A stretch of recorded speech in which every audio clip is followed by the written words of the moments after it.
আল কোরআনের বাইরে যারা গিয়েছে, কোরআন হাদিসের বাইরে যারা গিয়েছে, তারা পথ খুঁজে পায় নাই, পথের দিশা পায় নাই। জোনাকি পোকা দেখবেন যে সোজা চলতে পারে না, দেখবেন ঘোরার পরে থাকে। কারণটা কি জানেন? কারণটা কি বলেন তো? কারণ তার বাতিটা আছে পিছনে। কোথায়? পিছনে। পিছনে যদি কেউ লাইট মারে, সামনে ভালো করে দেখা যায়। এক কানা যাচ্ছে হেরিকেন ধরাই নিয়ে রাত্রি, তা মানসি বলছে কানা তুমি তো চোখেই দেখো না, তা হেরিকেন ধরাইলেও কি না ধরাইলেও কি? কয় আমার জন্যই ধরাইনি তো, তোর জন্যই ধরাইছে। তুই যেন এই রাত্রি এসে আমার আবার ঠুল মেরি খাড়ার মধ্যে ফেলিস না। কথা কি বোঝা গেছে? তো চোখালাদের চোখের সামনে আলোর দরকার, ঠিক না বেঠিক? কানার অত না হইলেও চোখালাদের আলোটা সামনে দরকার আছে না নাই? যাতে করে অন্তত ওই কানারে ঠুল না মারে। তো আমাদের আলো হলো কোরআন। এই কোরআন থেকে আমরা আলো নিতে চাই না। আল্লাহ রাব্বুল আলামিন কোরআনে সব সমস্যার কথা সবিস্তারে বলে দিয়েছেন। চোর চুরি করলে শাস্তি কি? হাত কাটা। এখানে যদি আমি বুসা হাত নিয়ে আসতাম কবির বিন সামাদ, আর এসে বলতাম ভাইয়েরা চুরি করো না, আপনারা বলতেন কবির বিন সামাদ হাতের অবস্থা ওইখানে, বলতাম আখ মাড়াই করতে যেয়ে মেশিনের মধ্যে ঢুকে রস এ পাটা লেগে গেল। আপনারা বলতেন হুজুর যাই বলেন, আপনি কিন্তু চোর ছিলেন একসময়, ঠিক না বেঠিক? এটাই হলো কোরআনের আইন। এটা একটা কাটা হইলে আমার সভাপতি আমার বাইজিদ ভাই, এই যে ভাই বলছে হেদায়েতের বয়ান করেন, এইগুলো তো হেদায়েতের বয়ান। এতে যদি একটা হাত কাটা থাকতো, কোরআনের আইন সংসদে কায়েম হয়ে গেছে, চুরি করেছে এক হাত কেটে দিয়েছে, স্টেজের সামনে বসতো, ওই মধ্যে এসে চুপ করে বসে থাকতো, ঠিক না বেঠিক? চেয়ারম্যানের কাটলে, মেম্বারের কাটলে, মসজিদের ইমামও যদি চুরি করে, অনেক সময় দেখা যায় যে গোরস্থানের টাকাও নাকি সভাপতি মেরি খায়। খায় না? খায় না? আছে না? না। তো এই ইমাম মসজিদের সভাপতি যদি একবার হাত কাটা হতো, পরবর্তীতে সভাপতির দায়িত্ব নিতে গেলে অন্তত 80 বার ভাগতো, ঠিক না বেঠিক? এই হলো কোরআনের আইন। যদি জেনা করে, কোরআনের আইনের শাস্তি কি?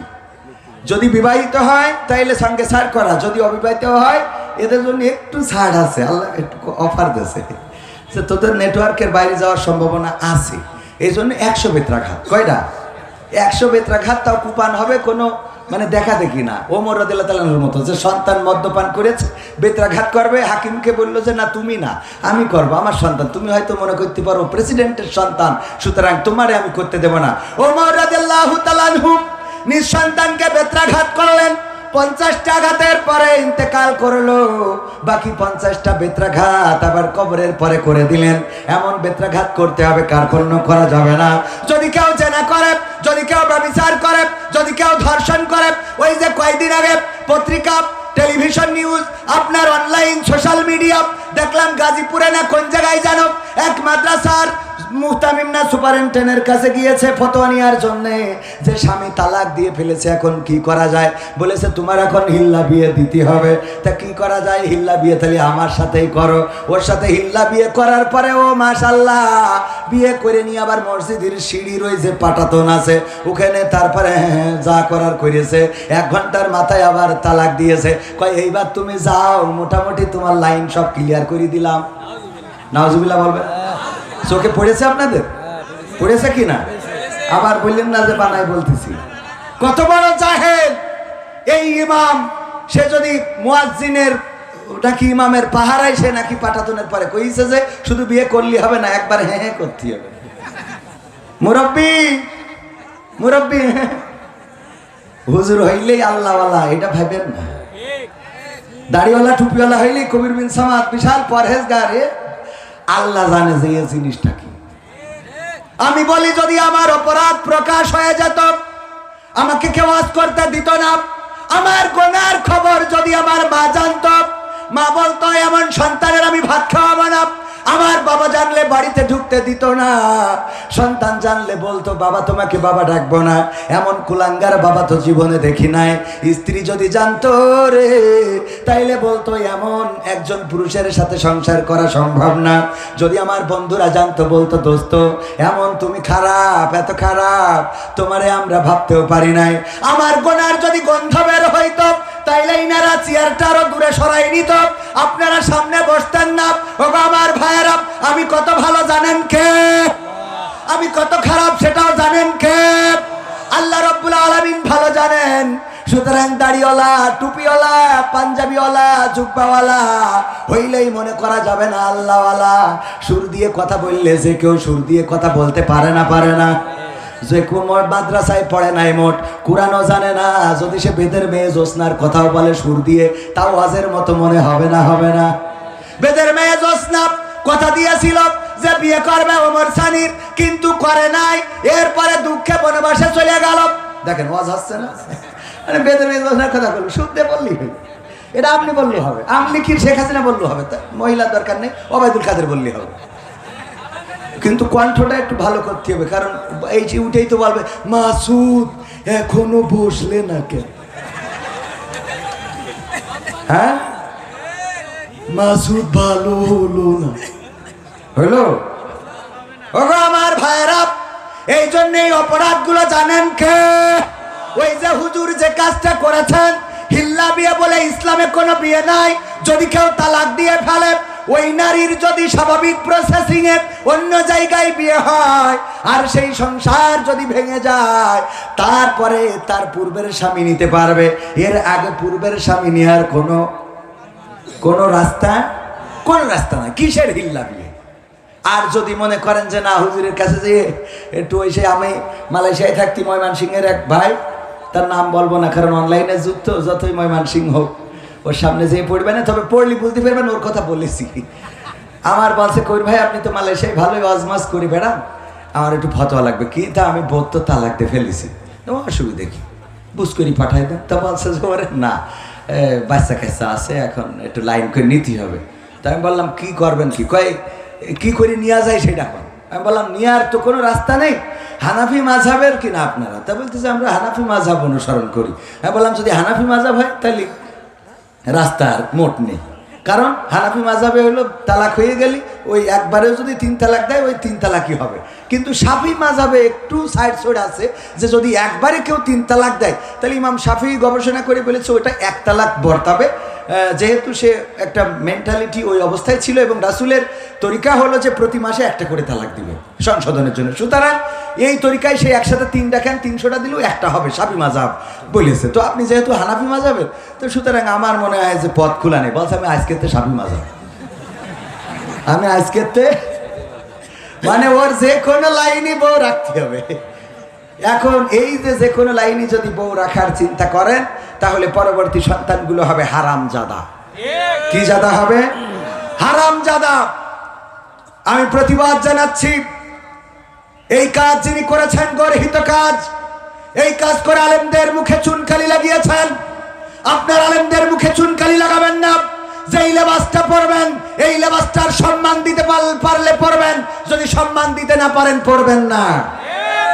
আমরা দরবেশ বাবার মুখে দাড়ি দেখতে চাই না, যে দাড়ির কদর বোঝে না তার মুখে দাড়ি মানায়, কথা কয় না মানায়।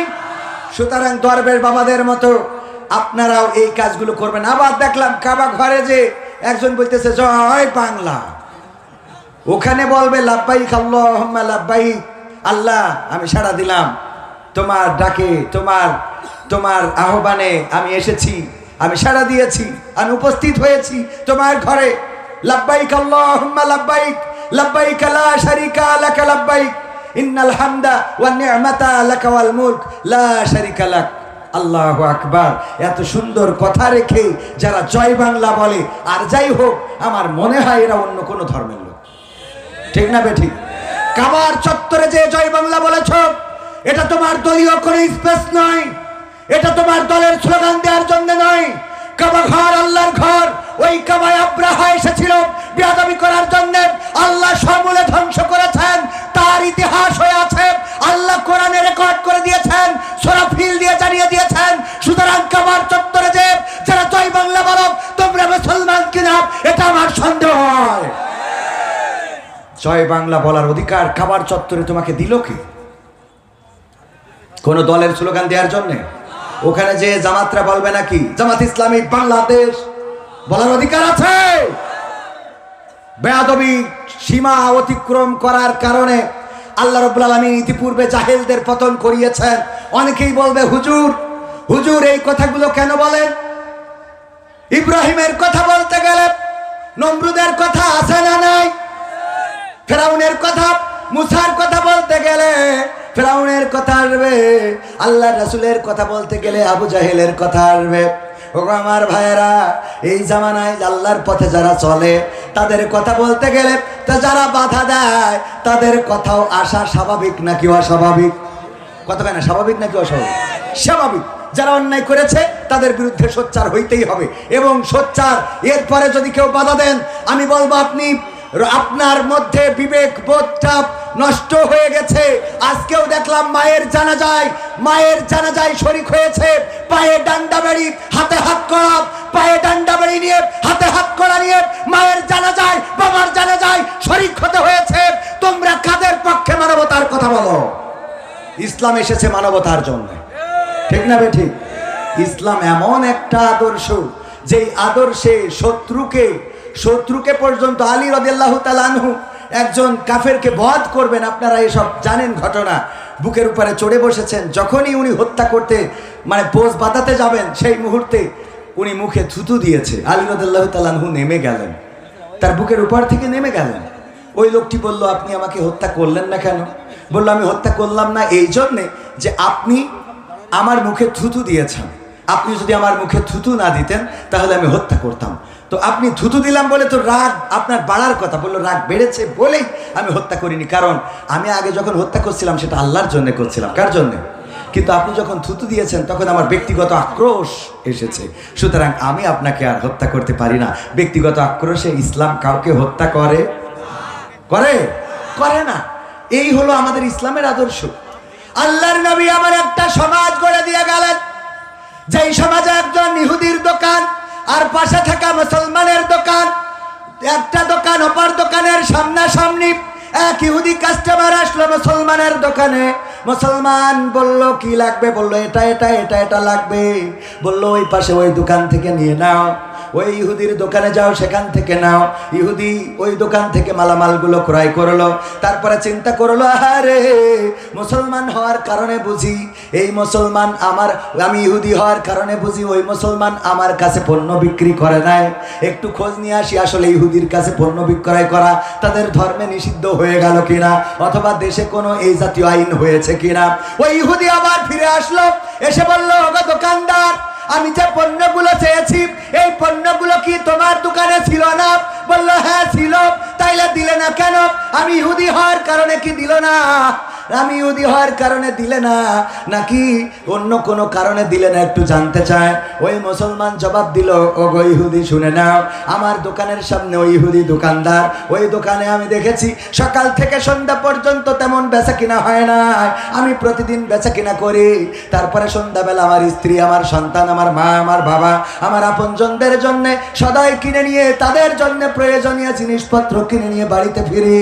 ওই ইহুদি দোকানদার, তারও তো বাড়িতে পরিবার আছে, সংসার আছে, সন্তান আছে, সুতরাং তার বেচা কিনা যদি না হয় সন্ধ্যাবেলা সে মলিন মুখ নিয়ে বাড়িতে ফিরবে। সে বাড়িতে সন্তানের কাছে কি জবাব দিবে, স্ত্রীকে কি নিয়ে জিয়ে দিবে? এই জন্য আমি চিন্তা করলাম আমার পর্যাপ্ত বেচা কিনা হয়েছে, সুতরাং এখন আমার কাস্টমার ওই দোকান থেকে যদি কিছু কেনাকাটা করে তাইলে তারও কিছু বেচা কিনা হবে। এই জন্যে ওগো ইহুদি, আমি তোমাকে ওই দোকানে পাঠিয়েছি। বলেন আল্লাহু আকবার।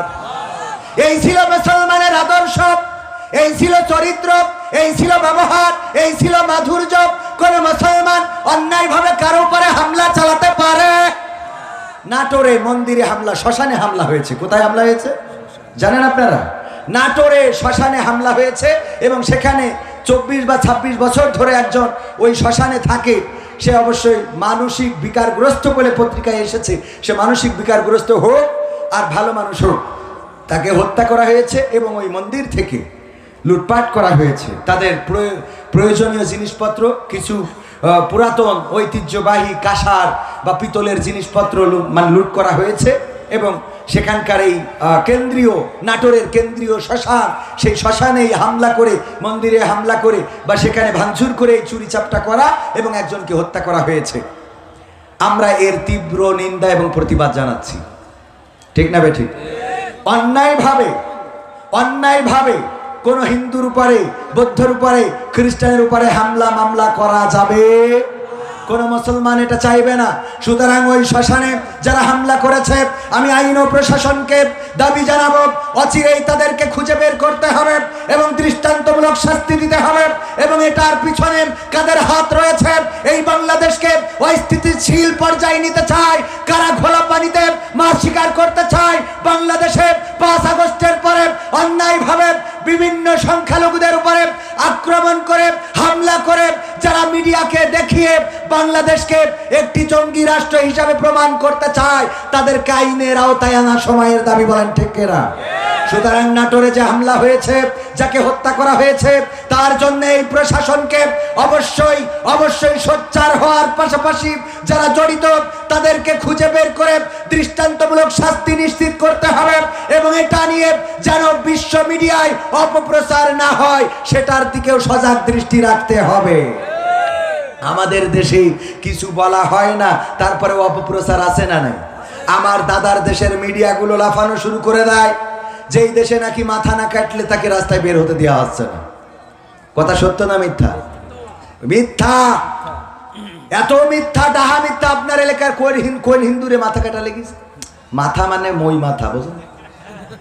সব বলা লাগে, কাটা লেগেছে কারো? কথা কয় না লেগেছে?